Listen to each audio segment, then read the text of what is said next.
The storm had teeth. It howled down from the Greymount peaks like something alive and furious, driving sleet sideways across the logging road where Jack Mercer walked alone, his axe slung over one shoulder and his breath coming out in thick white clouds. He had stayed too late at the upper camp again. Emma was going to be furious. He pulled his collar up and leaned into the wind. That was when he heard it. Not the storm. Not the creak of frozen pine boughs overhead.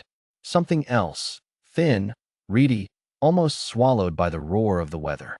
A sound that had no business being on a mountainside in the middle of a blizzard. Jack stopped walking. He stood very still, the way his grandfather had taught him to stand in the woods when the forest was trying to tell you something. He listened past the wind, past the cold, past the part of his brain already calculating how many more minutes before frostbite became a real concern. There it was again, a cry. He stepped off the road without thinking, pushing through a wall of snow-laden spruce branches that dumped cold down the back of his neck, and found a shallow hollow between two massive roots of an ancient tree. Curled inside it, trembling so hard the motion was visible even beneath a dusting of snow, was the smallest dragon Jack had ever seen.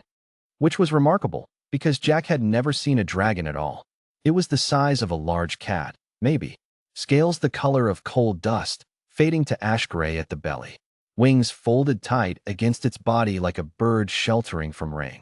Eyes, when it cracked them open at the sound of his footsteps, the amber gold of old whiskey held up to firelight. Those eyes looked at him. And Jack Mercer, 34 years old, former Army corporal, current woodsman, a man who had survived 2 combat deployments and 1 very bad divorce, felt something in his chest do something it had not done in a very long time. He knelt down in the snow. "Hey," he said quietly. "Hey, little one." "Easy." The dragon flinched. Its tiny jaw opened and produced a sound halfway between a hiss and a whimper. A thin thread of smoke curled from one nostril and was immediately scattered by the wind. Jack pulled off his outer coat. Later, when he told Emma the story, told it badly, stumbling over the details, she would ask him what he was thinking in that moment. He would have to be honest with her. He wasn't thinking. There was no calculation involved, no weighing of risk against reward, no internal debate about the wisdom of picking up a magical predator of unknown temperament in the middle of a snowstorm. He saw something small and cold and alone, and he picked it up. He wrapped it in his coat, tucked it against his chest, and walked home through the blizzard. Emma heard the door open and came out of the kitchen wiping her hands on a dish towel, ready with a perfectly justified lecture about the time and the weather and the fact that she had been considering calling the ranger station. She got 3 words into it before she noticed the way Jack was holding his coat. "Jack, I know. Is that?" "Yes." She crossed the room in 4 steps and peeled back the edge of the coat. The dragon blinked up at her with those amber eyes, still shaking, scales dull with cold. Emma had a master's degree in veterinary medicine, 6 years of large animal practice, and nerves that had seen her through a horse birth gone wrong at 2 in the morning and a bear encounter on the North Trail. She assessed the creature the way she assessed every patient, clinically, carefully, with her full attention. Then she said, "Get it by the fire." Now, they worked through the night. Emma had no textbook for this. There was no chapter in any veterinary manual titled Hypothermia Management in Juvenile Dragonity. She went on instinct and anatomy, reptile metabolism, wing structure similarities to large birds, scale condition as an indicator of nutritional state. She heated towels. She prepared a broth from what meat they had in the refrigerator, fed it with a syringe when the creature was too weak to eat on its own. Jack sat on the floor beside the hearth and held the dragon against his chest because Emma said body heat was faster than any blanket, and he did not argue. Around 3 in the morning, the shaking stopped. Around 4, the dragon ate on its own for the first time, snapping at a strip of venison with sudden, fierce energy, then looking up at Jack with an expression that might, on another creature, have been embarrassed. Jack laughed. He couldn't help it. The dragon made a sound in response. Low, resonant, almost mechanical, like the purr of something that had never quite learned how purring was supposed to work. "I'm calling him Ember," Emma said from across the room, not looking up from her notes. Jack looked down at the dragon. The dragon looked back at him. "Ember," Jack said, trying it. The purring got louder. They did not know, in those first weeks, what they had taken in.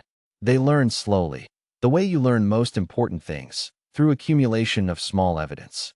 They learned that Ember was intelligent in a way that went far beyond animal cleverness. That he watched.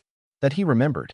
That when Jack made a mistake with the woodpile and a log rolled and struck his shin, Ember was there in 3 seconds with his head pressed against Jack's knee, making that mechanical purr, his eyes tracking Jack's face with unmistakable concern.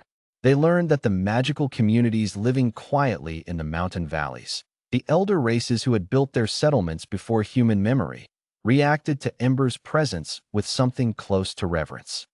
An old elf woman in the valley market stared at the young dragon perched on Jack's shoulder and then stared at Jack and said, very quietly, "You do not know what you have done, do you, human?" "Saved a baby from the cold," Jack said. She shook her head slowly. "Black-scaled dragons bond once. Only once. To the one who saves them in their first abandonment." She paused. "He will remember this for as long as he lives." "How long do they live?" Emma asked. The old woman smiled, and it was a complicated smile. "Longer than your civilization." They learned what that meant over the years that followed. They learned it when Ember, no longer small, stood between a group of armed men and the valley settlement and produced a sound from deep in his chest that made the armed men reconsider every decision they had made in the past 10 minutes. They learned it when Emma was sick, genuinely sick, the kind of sick that put her in a hospital bed in the city for 6 weeks, and Ember landed outside her window on the 3rd floor despite every regulation against it. And the hospital staff who came to object found they could not, quite, make themselves do it, because the dragon was looking at them with those amber eyes and making a sound that said, very clearly, "She is mine to protect, and I am here." Emma recovered. The doctor said she was lucky. Jack thought about the old elf woman's words and said nothing.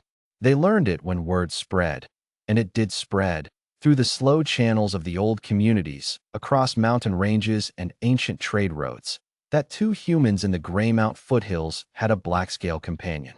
Not a pet, not a captive, a companion, bonded by an act so simple that the old races could barely comprehend it. He had been cold. The human had picked him up. That was all. That was the entire story. The elder races had philosophies about destiny, about the weight of bloodlines, about the proper ordering of the world and which creatures occupied which tier of significance within it. They had, for a very long time, placed humans somewhere in the lower middle, clever enough, sometimes admirable, but fundamentally limited by their brief lives and their loud, destructive habits. They revised this, quietly, in the years after Ember. Not because humans were suddenly wiser or more powerful. Not because Jack or Emma did anything particularly heroic afterward. But because of the moment itself, that single moment on a mountainside in a blizzard, when a man heard a small cry and stepped off the road without calculating whether it was worth his time. The old races thought in terms of worth, of value, of what a thing could do for you. Humans, at their best, apparently did not. They just picked things up. And sometimes, it turned out, that was enough to change everything. Ember lived a long time. Longer than Jack. Longer than Emma. Longer than the logging road and the old house by the mountain and the valley settlement and most of the civilizations that had called those peaks home. But he never forgot the warmth of a stranger's coat. And he never, not once, in all those centuries, left a small thing alone in the cold.